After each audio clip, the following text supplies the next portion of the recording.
Bonjour, je suis Olivier Lavernia, je suis professeur à l'Université Paris-Nanterre où j'anime l'équipe apprenance, formation et digitale. Donc c'est une équipe d'enseignement et de recherche qui travaille sur la façon dont se transforment aujourd'hui les métiers autour de l'ingénierie pédagogique en formation des adultes. La séquence à laquelle je vais participer pour INRAE, c'est une séquence qui porte sur la relation sciences et société, plus exactement sur les politiques et les actions qui sont menées aujourd'hui dans cette direction qu'on appelle science avec et pour la société. Donc c'est une stratégie en quelque sorte qui est une stratégie extrêmement importante aujourd'hui, très soulignée par la plupart des discours politiques, des discours d'experts et dans les établissements culturels ou dans les médias. En réalité, cette volonté science avec et pour la société, c'est une volonté qui est assez agrégative et qui mélange pas mal de thématiques, pas mal d'activités assez disparates en réalité.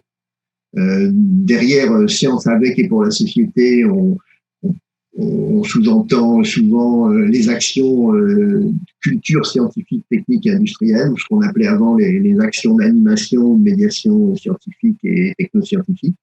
Ça, c'est un premier pan. Un deuxième pan, c'est le champ des sciences participatives, qui sont un domaine qui est excessivement important aujourd'hui, notamment dans la relation entre les citoyens et la recherche, évidemment, à la fois pour la compréhension de ce qu'est l'activité de recherche et à la fois pour l'intérêt des résultats, et puis aussi pour la cohésion entre les deux facettes, sciences et société.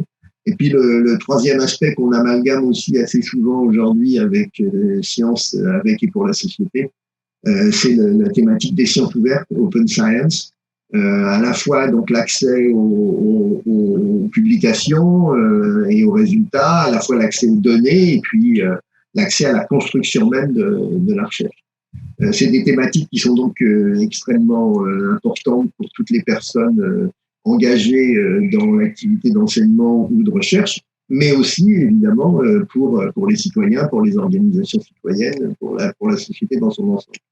Et en fait, derrière cet ensemble science avec et pour la société, on se rend compte qu'il y a quand même pas mal de points de vigilance à avoir. D'une part, parce que ce sont finalement des éléments disparates qui sont agrégés, eh ben, on a vite tendance à mélanger les objets dont on parle.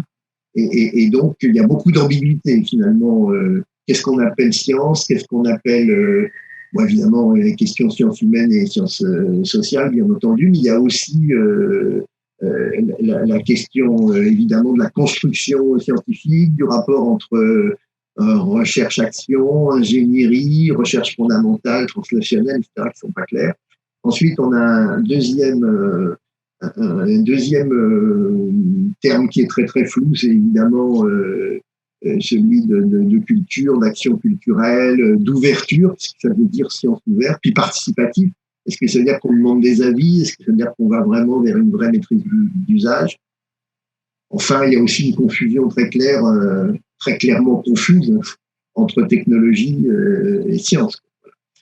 Deuxième point de vigilance, c'est vraiment l'échelle des actions qu'on conduit. C'est-à-dire que les actions dites de culture scientifique, de sciences participatives, c'est des actions qui marchent très bien, évidemment, à petite échelle.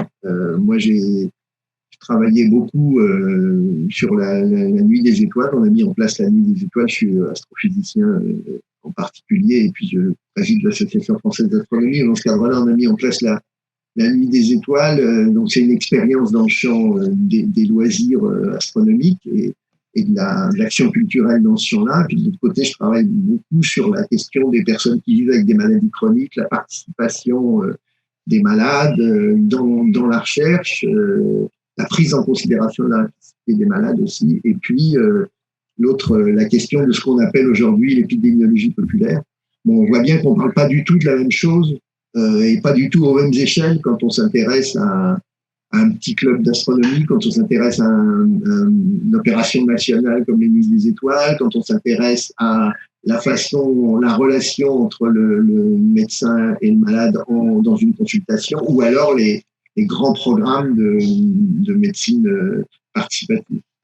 Donc il y a vraiment une question d'échelle. Et puis le troisième point de vigilance, c'est quand même la question de l'empreinte scolaire. C'est-à-dire que dès qu'on parle de sciences dans la société, on est confronté au fait que, en France en particulier, le système scolaire est fondé beaucoup sur la sélection par les sciences algébriques et que, qu'on le veuille ou non, malheureusement, la grande majorité de la population a des souvenirs douloureux dans ce qui est la découverte des mathématiques, de l'algèbre, de la formalisation, notamment au lycée, et que donc l'empreinte scolaire et le rapport aux sciences est marqué réellement par une espèce d'anxiété ou de crainte qui fait que la plupart disons une grande partie des citoyens se sentent éloignés de ce qui est le raisonnement algébrique. Voilà, donc 3 points de vigilance, et effectivement, c'est intéressant d'en débattre. Il n'y a pas de vérité sur ces questions-là, bien sûr, mais c'est des thématiques qu'il faut absolument avoir en tête quand on parle de la question de la relation entre science et société.